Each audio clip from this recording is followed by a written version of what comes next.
মহান মুক্তিযুদ্ধে বিজয়ের পর দেশ জুড়ে মুক্তিযুদ্ধ ও যোদ্ধাদের স্মরণে নির্মিত হয়েছে বেশ কয়েকটি ভাস্কর্য।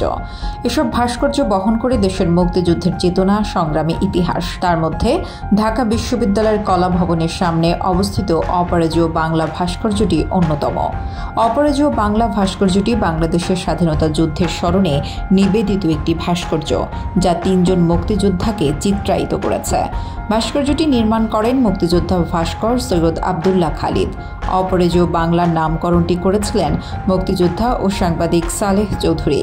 মহান মুক্তিযুদ্ধ ও যোদ্ধাদের স্মরণে বাংলাদেশের যে কয়টি ভাস্কর্য নির্মিত হয়েছে, অপরাজেয় বাংলা তার মধ্যে অন্যতম। বাংলাদেশের স্বাধীনতা সংগ্রামে নারী পুরুষ নির্বিশেষে সর্বস্তরের মানুষ অংশ নেয়। তাদের সম্মিলিত প্রতিরোধ ও আক্রমণে পাকিস্তানি বাহিনী পরাজিত হয়। সর্বস্তরের মানুষের স্বাধীনতা সংগ্রামে অংশগ্রহণের প্রতীক অপরাজেয় বাংলা। ভাস্কর্যটিতে ফুটিয়ে তোলা হয়েছে ৩ জন দণ্ডায়মান মুক্তিযোদ্ধাকে, যার মধ্যে একজন নারী এবং অপর 2 জন পুরুষ। মাঝের মুক্তিযোদ্ধার পরনে লুঙ্গি, যা দিয়ে মুক্তিযুদ্ধ, দেশের আপামর জনসাধারণ, কৃষক, শ্রমিক শ্রেণীর অংশগ্রহণ বোঝানো হয়েছে। ডান পাশের প্যান্ট পরিহিত মুক্তিযোদ্ধার ভাস্কর্যের সাহায্যে মূলত দেশের ছাত্র এবং শিক্ষিত জনগোষ্ঠীর মুক্তিযুদ্ধে অবদানকে তুলে ধরা হয়েছে। আর বাম পাশে আছে ফার্স্ট এইড বক্স, কাঁধে একজন নারী মুক্তিযোদ্ধা। এই ভাস্কর্যটির মাধ্যমে মুক্তিযুদ্ধে নারীর অবদানকে স্বীকৃতি দেওয়া হয়েছে। 1972-73 সালে ডাকসুর ভিপি ছিলেন মুজাহিদুল ইসলাম সেলিম এবং জিএস ছিলেন মাহবুব জামান।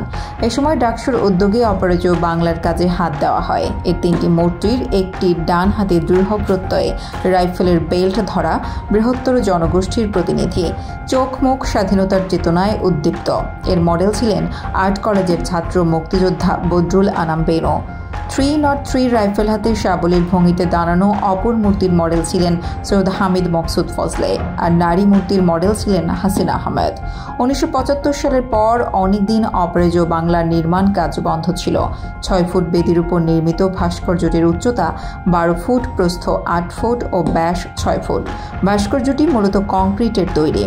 1979 সালের 19 জানুয়ারি পৌনোদ্যমে অপরাজেয় বাংলার নির্মাণ কাজ ফের শুরু হয়। 1979 সালের 16 ডিসেম্বর সকাল 9টায় এ ভাস্কর্যের উদ্বোধন করা হয়। তবে অপরাজেয় বাংলার কাছে ভাস্কর্যের নাম খচিত কোনো শিলালিপি নেই। স্বাধীনতার এ প্রতীক তিলে তিলে গড়ে তুলেছেন গুণী শিল্পী ভাস্কর সৈয়দ আবদুল্লাহ খালিদ। ঢাকা বিশ্ববিদ্যালয়ের কলা ভবনের সামনের বেদিতে দাঁড়ানো 3 মুক্তিযোদ্ধার প্রতিচ্ছবি যেন অন্যায় ও বৈষম্য দূর করে দেশের সাম্য প্রতিষ্ঠার গান গাইছে। মুক্তিযুদ্ধের চেতনা ছড়িয়ে দিচ্ছে বিশ্ববিদ্যালয়ের শিক্ষার্থীদের মধ্যে।